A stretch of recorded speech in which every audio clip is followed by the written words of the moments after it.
ये लेना इसका, तू पकड़, आप पकड़ लो भैया, एक और पकड़ लो। आज मुख्यमंत्री जी का एक बयान आया कि हम तो गाय पालने वाले हैं। मैं उनको स्वागत करता हूं, उनका धन्यवाद देता हूं,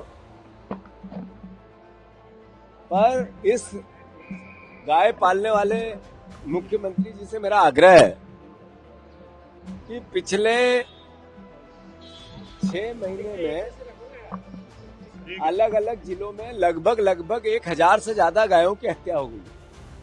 गाय पालने वाले मुख्यमंत्री जी, उन गायों की जिम्मेवारी तो आप पे थी, आपकी सरकार पे थी, फिर उनकी मौत कैसे हो गई? 100 गाय रोज सड़क पे एक्सीडेंट से मरती है, गाड़ियों के नीचे दब कर मरती है। तो उनकी भी सुरक्षा की जिम्मेवारी तो सरकार की है, आपकी है, गाय पालने वाले मुख्यमंत्री जी, दूसरे की तो है नहीं। तीसरी बात, जो गौशालाएं हैं, मैं आपसे पहले आग्रह कर रहा हूं मुख्यमंत्री जी से कि आप उनको सही करवा दो। आपको 10 दिन 1 हफ्ता है, उसके बाद मैं खुद गाय गौशालाओं के औचक निरीक्षण पे जाऊंगा, वीडियो बनाऊंगा और आपको भेजूंगा। पूरी कांग्रेस पार्टी जितनी गौशालाएं हैं और जहां अराजकता है, जो आपके पाप जहां फूट रहे हैं, सरकार के पाप फूट रहे हैं, उनको प्रदेश के सामने लेके आएंगे। मुझे अच्छा लगा कि मुख्यमंत्री ने कहा कि मैं गायों की रक्षा करना हमारी जिम्मेवारी है। अब गायों की स्थिति बताना हमारी जिम्मेवारी है, कांग्रेस की जिम्मेदारी है, विपक्ष की जिम्मेदारी है, प्रदेश के लोगों की जिम्मेवारी है। तो मुख्यमंत्री जी, 1 हफ्ता आपके पास है।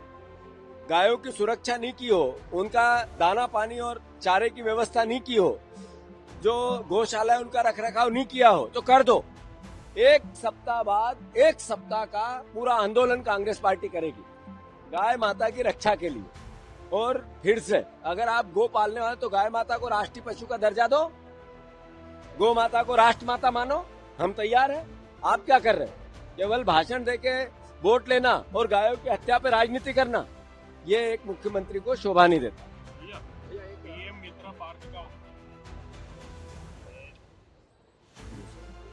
अभी टाइम है। और कोई सवाल है? नेपाल की तो स्थिति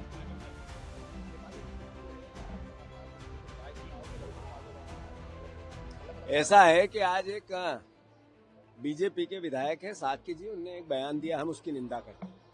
भारत की जो आजादी है, हमारे पूर्वजों ने सालों साल अपनी शहादत देते हुए ली है। भारत की उन्नति भी हमारे पूर्वजों ने, हमारी सरकारों ने, देश के आम नागरिक ने, हमारे बुजुर्गों ने बहुत तपस्या करके देश को आज इस हालात में पहुंचाया है कि हम दुनिया में अपना स्थान बना सकें। अगर बीजेपी के लोगों का ये मानसिकता है कि नेपाल जैसी स्थिति करेंगे, तो ये मैं उनकी निंदा करता हूँ।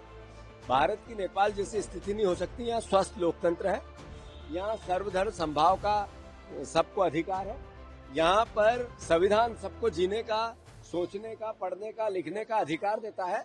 भारत के संविधान के प्रति सबकी आस्था है और लोकतंत्र और वोट के प्रति आस्था है।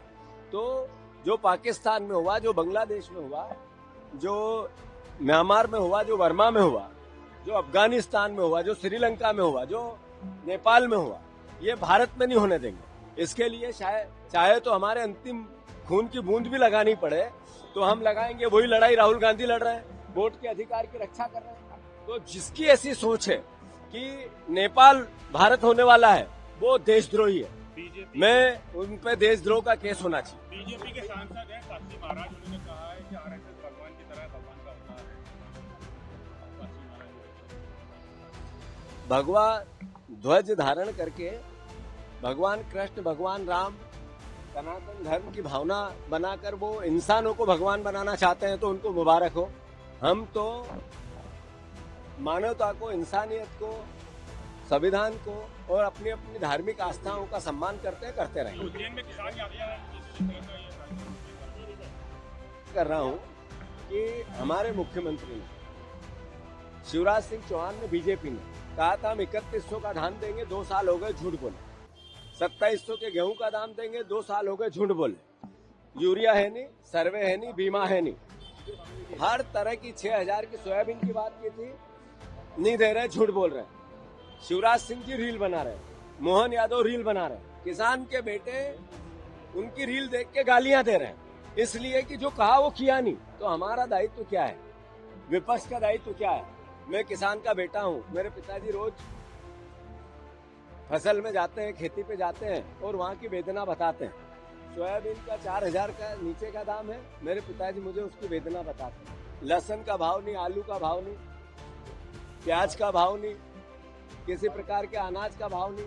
किसानों को हद दर्जे की यातना है, तो उसकी लड़ाई मैंने 8 दिन पहले मुख्यमंत्री जी कहा था, यूरिया उपलब्ध कराओ, अन्यथा हम आपकी विधानसभा में आके आपसे सवाल पूछेंगे, हिसाब लेंगे, और वो करने जा रहे हैं। भैया फारूक अब्दुल्ला को हाउस अरेस्ट किया है।